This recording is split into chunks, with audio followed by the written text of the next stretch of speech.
Part 2. The Richest Man in Babylon. In old Babylon there once lived a certain very rich man named Arcad. Far and wide he was famed for his great wealth. Also was he famed for his liberality. He was generous in his charities. He was generous with his family. He was liberal in his own expenses. But nevertheless, each year his wealth increased more rapidly than he spent it.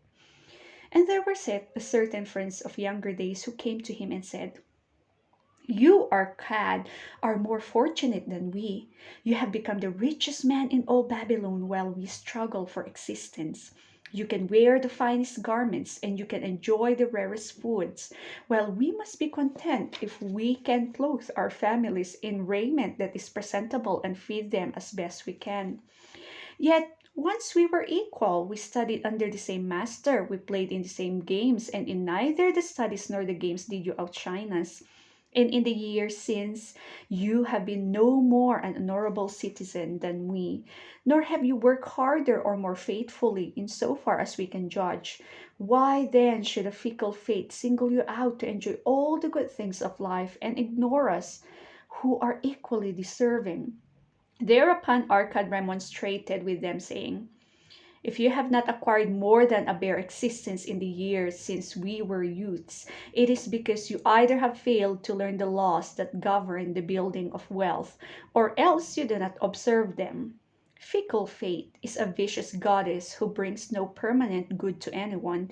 On the contrary, she brings ruin to almost every man upon whom she showers unearned gold. She makes wanton spenders who soon dissipate all they receive and are left beset by overwhelming appetites and desires they have not the ability to gratify. Yet others whom she favors become misers and hoard their wealth, fearing to spend what they have, knowing they do not possess the ability to replace it.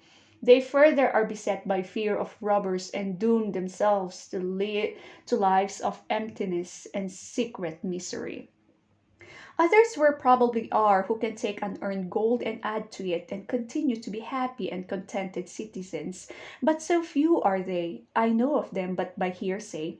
Think you of the men who have inherited sudden wealth and see if these things are not so. His friends admitted that of the men they knew who had inherited wealth, these words were true, and they besought him to explain to them how he had become possessed of so much prosperity. So he continued, "In my youth, I looked about me and saw all the good things there were to bring happiness and contentment. And I realized that wealth increased the potency of all this. Wealth is a power. With wealth, many things are possible. One may ornament the home with the richest of furnishings.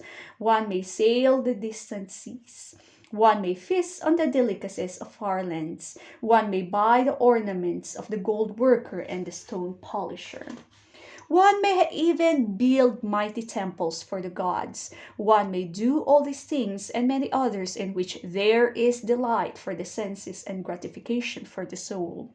And when I realized all this, I decided to myself that I would claim my share of the good things of life. I would not be one of those who stand afar off, enviously watching others enjoy. I would not be content to clothe myself in the cheapest raiment that looks respectable. I would not be satisfied with the lot of a poor man. On the contrary, I would make myself a guest at this banquet of good things. Being, as you know, the son of a humble merchant, one of a large family with no hope of an inheritance, and not being endowed, as you have so frankly said, with superior powers or wisdom, I decided that if I was to achieve what I desired, time and study would be required. As for time, all men have it in abundance. You, each of you, have let slip a sufficient time to have made yourselves wealthy. Yet you admit you have nothing to show except your good families, of which you can be justly proud. As for study, did not our wise teacher teach us that learning was of two kinds? The one kind being the things we learned and knew, and the other being the training that taught us how to find out what we did not know. Therefore did I decide to find out how one might accumulate wealth, and when I had found out, to make this my task and do it well. For is it not wise that we should enjoy while we dwell in the brightness of the sunshine? For sorrows enough shall descend upon us when we depart for the darkness of the world of spirit. I found employment as a scribe in the hall of records, and long hours each day I labored upon the clay tablets. Week after week and month after month I labored. Yet for my earnings I have naught to show, food and clothing and penance to the gods, and other things of which I could remember not what, absorb all my earnings. But my determination did not leave me, and one day Algamish, the money-lender, came to the house of the city master and ordered a copy of the ninth law. And he said to me, I must have this in 2 days, and if the task is done by that time, 2 coppers will I give to thee. So I labored hard, but the law was long. And when Algamish returned, the task was unfinished. He was angry, and had I had been his slave, he would have beaten me. But knowing the city master would not permit him to injure me, I was unafraid. So I said to him, Algamish, you are a very rich man. Tell me how I may also become rich, and all night I will carve upon the clay, and when the sun rises, it shall be completed. He smiled at me and replied, You are a forward knave, but we will call it a bargain. All that night I carved, though my back pained and the smell of the wick made my head ache until my eyes could hardly see. But when he returned at sunup, the tablets were complete. Now, I said, tell me what you promised. You have fulfilled your part of our bargain, my son, he said to me kindly. And I am ready to fulfill mine. I will tell you these things you wish to know because I am becoming an old man, and an old tongue loves to wag. And when youth comes to age for advice, he receives the wisdom of years. But too often does youth think that age knows only the wisdom of days that are gone, and therefore profits not. But remember this, the sun that shines today is the sun that shone when thy father was born, and will still be shining when thy last grandchild shall pass into the darkness. The thoughts of youth, he continued, are bright lights that shine forth like the meteors that oft make brilliant the sky. But the wisdom of age is like the fixed stars that shine so unchanged that the sailor may depend upon them to steer his course. Mark you well my words, for if you do not, you will fail to grasp the truth that I will tell you, and you will think that your night's work has been in vain. Then he looked at me shrewdly from under his shaggy brows and said in a low, forceful tone, I found the road to wealth when I decided that a part of all I earned was mine to keep, and so will you. Then he continued to look at me with a glance that I could feel pierce me, but said no more. Is that all? I asked. That was sufficient to change the heart of a sheep herder into the heart of a moneylender, he replied. But all I earn is mine to keep, is it not? I demanded. Far from it, he replied. Do you not pay the garment maker? Do you not pay the sandal maker? Do you not pay for the things you eat? Can you live in Babylon without spending? What have you to show for your earnings of the past month? What for the past year? Fool, you pay to everyone but yourself. Dullard, you labor for others. As well be a slave and work for what your master gives you to eat and wear. If you did keep for yourself 1/10 of all you earn, how much would you have in 10 years? My knowledge of the numbers did not forsake me, and I answered, As much as I earn in 1 year. You speak but half the truth, he retorted. Every gold piece you save is a slave to work for you. Every copper it earns is its child that also can earn for you. If you would become wealthy, then what you save must earn, and its children must earn, that all may help to give you to you the abundance you crave. You think I cheat you for your long night's work, he continued, but I am paying you 1,000 times over if you have the intelligence to grasp the truth I offer you. That's investment, girl. A part of all you earn is yours to keep. It should be not less than a tenth, no matter how little you earn. It can be as much more as you can afford. Pay yourself first. Do not buy from the clothes maker and the sandal maker more than you can pay out of the rest and still have enough for food and charity and penance to the gods. Wealth, like a tree, grows from a tiny seed. The first copper you save is the seed which your tree of wealth shall grow. The sooner you plant that seed, the sooner shall the tree grow. And the more faithfully you nourish and water the tree with consistent savings, the sooner may you bask in contentment beneath its shade. So saying, he took his tablets and went away. I thought much about what he had said to me, and it seemed reasonable. So I decided that I would try it. Each time I was paid, I took one from each 10 pieces of copper and hid it away. And strange as it may seem, I was no shorter of funds than before. I noticed little difference as I managed to get along without it. But often I was tempted, as my hoard began to grow, to spend it for some of the good things the merchants displayed, brought by camels and ships from the land of the Phoenicians. But I wisely refrained. Good job. A 12-month after Algamish had gone, he again returned and said to me, Son, have you paid to yourself not less than 1/10 of all you have earned for the past year? I answered proudly, Yes, master, I have. That is good, he answered, beaming upon me. And what have you done with it? I have given it to Azmur, the brickmaker, who told me he was traveling over the far seas and in Tyre he would buy for me the rare jewels of the Phoenicians. When he returns, we shall sell these at high prices and divide the earnings. Every fool must learn, he growled. But why trust the knowledge of a brickmaker about jewels? Would you go to the bread maker to inquire about the stars? No, by my tunic, you would go to the astrologer if you had power to think. Your savings are gone, youth. You have jerked your wealth tree up by the roots. But plant another. Try again. And next time, if you would have advice about jewels, go to the jewel merchant. If you would know the truth about sheep, go to the herdsman. Advice is one thing that is freely given away, but watch that you take only what is worth having. He who takes advice about his savings from one who is inexperienced in such matters shall pay with his savings for proving the falsity of their opinions. Saying this, he went away. That's so true.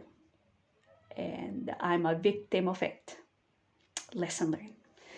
And it was as he said, for the Phoenicians are scoundrels, and sold to us more worthless bits of glass that looked like gems. But as Algamish had bid me, I again saved each 10th copper, for I now have formed the habit, and it was no longer difficult.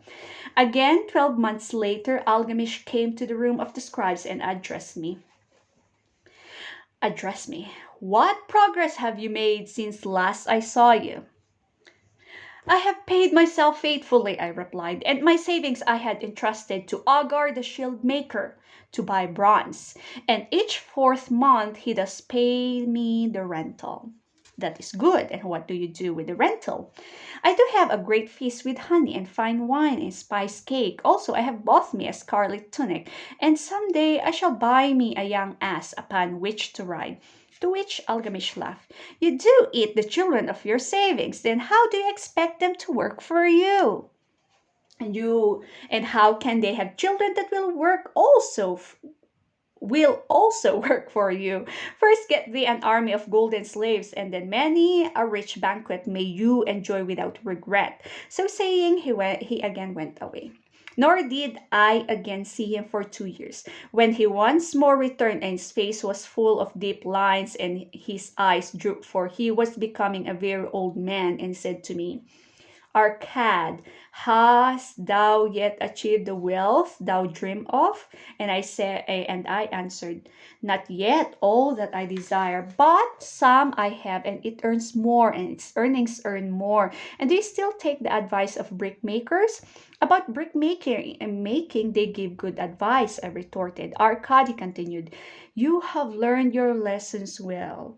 You first learned to live upon less than you could earn. Next, you learned to seek advice from those who were competent through their own experiences to give it.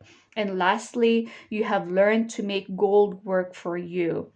You have taught yourself how to acquire money, how to keep it, and how to use it. Therefore, you are competent for a responsible position.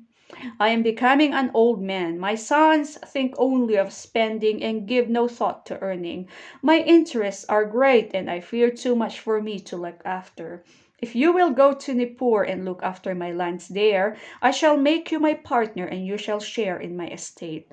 So I went to Nippur and took charge of his holdings, which were large, and because I was full of ambition, because I have mastered the three laws of successfully handling wealth, I was enabled to increase greatly the value of his properties. So I prospered much. And when the spirit of Algamish departed for the sphere of darkness, I did share in his estate as he had arranged under the law. So spake Arcad, and when he had finished his tale, one of his friends said, you were indeed fortunate that Algamish made of you an heir. Fortunately, only in that I had the desire to prosper before I first met him. For 4 years did I not prove my definiteness of purpose by keeping 1/10 of all I earned? Would you call a fisherman lucky who 4 years so studied the habits of the fish that with each changing wind he could cast his nets about them? Opportunity is a haughty goddess who wastes no time with those who are unprepared. You had strong willpower to keep on after you lost your first year's savings. You are unusual in that way, spoke up another. Willpower, retorted Arcad. What nonsense! Do you think willpower gives a man the strength to lift a burden the camel cannot carry, or to draw a load to the oxen cannot budge? Willpower is but the unflinching purpose to carry a task you set for yourself to fulfillment. If I set for myself a task, be it ever so trifling, I shall see it through. How else shall I have confidence in myself to do important things? Should I say to myself for 100 years as I walk across the bridge into the city, I will pick from the road a pebble and cast it into the stream. I would do it. If on the seventh day I pass by without remembering, I would not say to myself, tomorrow I will cast 2 pebbles, which will do as well.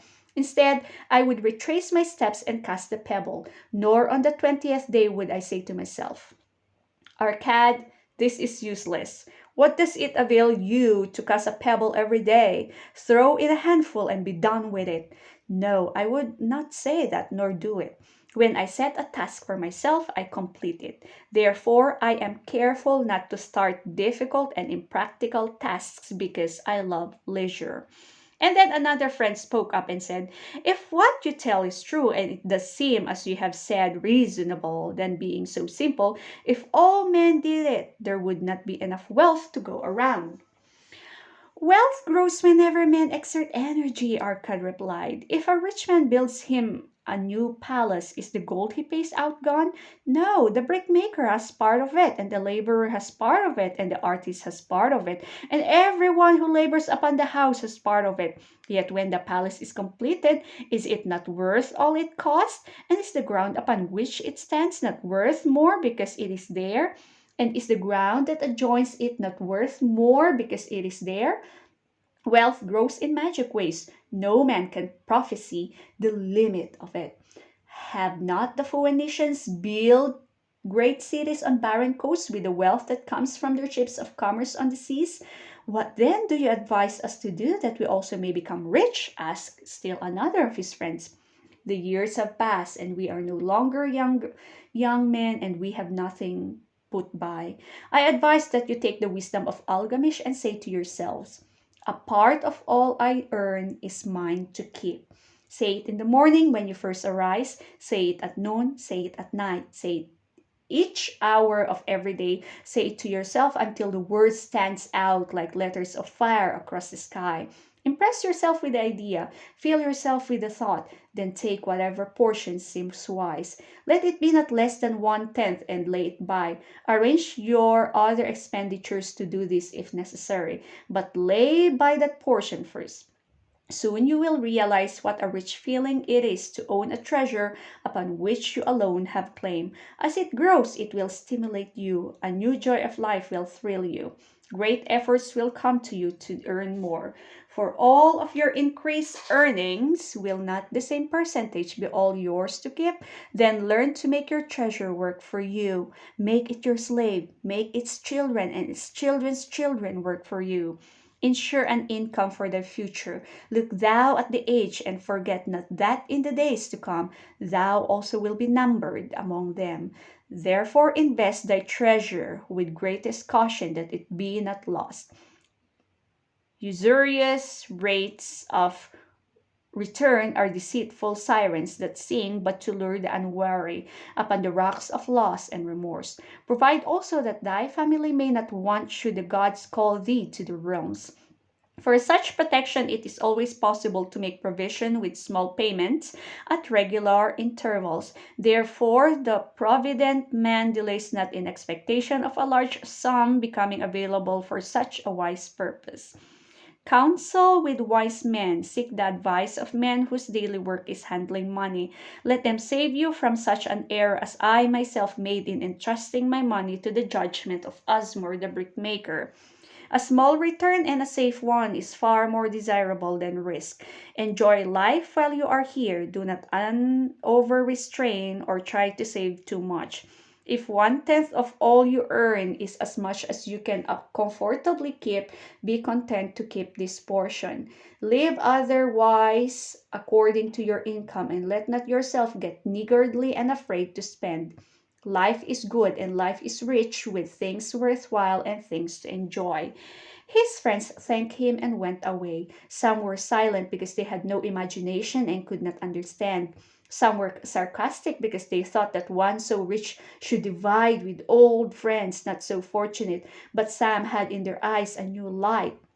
They realized that Algamish had come back each time to the room of the scribes because he was watching a man work his way out of darkness into light.